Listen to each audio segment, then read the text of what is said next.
Absolutely. It was the eyesight. Yes, yes. I had, on one of the rare occasions, I was able to go for a walk. And I just, even though I couldn't see where I was going, it was the craziest thing. I needed to get out of the house. Mm-hmm. I needed to just go out.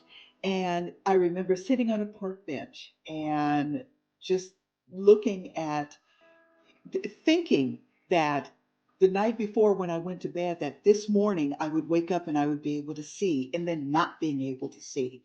So the frustration that I felt. And so when I got out and went out and I walked, I said, okay, well, what can make this better? I would sit down and just think to myself, because that's all I could do. I can't read. And I would listen to podcasts.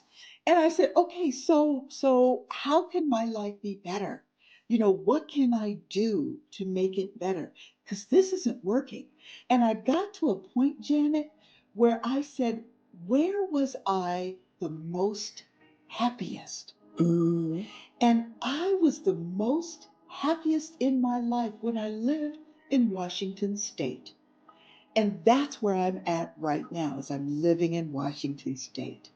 And I said, okay, well, I'm going to move back to Washington State.